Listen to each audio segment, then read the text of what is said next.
guys, welcome to my mini vlog. So ito sahod day, nagbibilang ako niyan kung magkano matitira sa akin, magkano ba ipapadala ko sa Pilipinas dahil last na padala ko na lang to.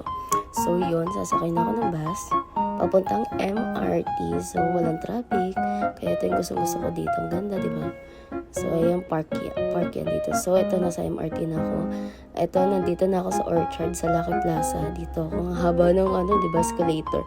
Ganyan, nakakapagod, kaya sige ito. Makakailang escalator pala ako dito. So ito, maglalakad na para ako nasa airport, guys. Pagtamad ko maglakad, ayun, umaandar yan. So ito, escalator na naman. Aakit naman tayo kanina, bumaba tayo. So ngayon, naakit naman tayo. Bilangin niyo kung ilang escalator ba. So ayun, nandito na ako sa may Lucky Plaza. Dito yung padalahan, dito lahat. Dito lahat ng mga Pinoy, ganun. Pag Saturday, Sunday, yan, crowded dito. So ito, angat na naman tayo, tataas na naman tayo, pupunta na. Ito na, nandito na tayo. Ang labas pala nito is Iron Mall. Bayan. Tapos ito, ay, grabe, nakakapagod kaya dyan maglakad. Diba? Ang daming escalator na pagdadaanan. So, andito na tayo. Pupunta tayo sa number 1. Sorry, baliktad. Ewan ko ba?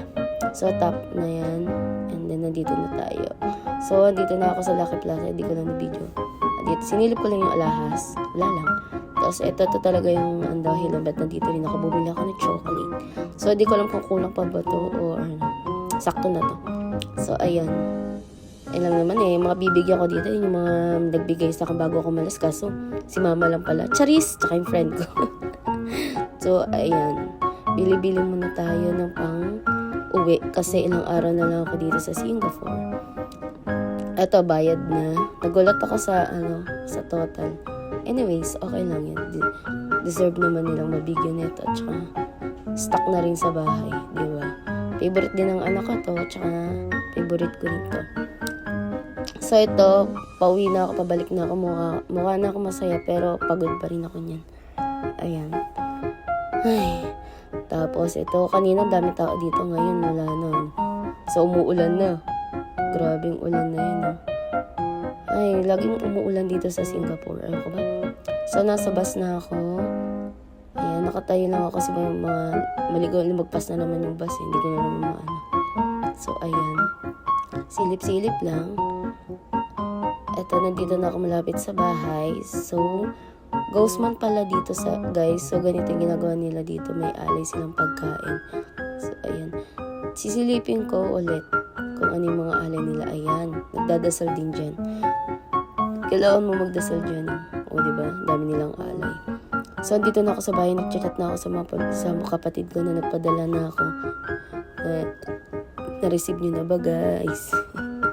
So, ayan. Pahinga muna ako. So, nanood na ako ng Korean drama kasi ito yung pahinga ko. Ayan. Ngiti-ngiti. Mukhang pagod daw. So, after manood, palengke days naman. Ay, palengke naman kami. Kasi wala kaming ulam at stocks. Ito, kaming dalawa lang. Ayan, di ba ang dami? So, gusto ko na itong inoki. Sarap kasi niyan. Favorite ko na lang sa hotpot. Ang sarap talaga. So, next time na lang. Next, ayan, mga fruits. I like mangustin. So, ito, masarap na tinapay. Para siyang lasang gatas. Lasang gatas talaga, literal. So, magbabayad na. Ayan na, yung napamalengke namin. So, ito na, pauwi na, pabalik na kami. Ito pala, ayan na, ghost month. Diba nagsusunog sila? So, yun lang, guys. Bye-bye. Pause yan.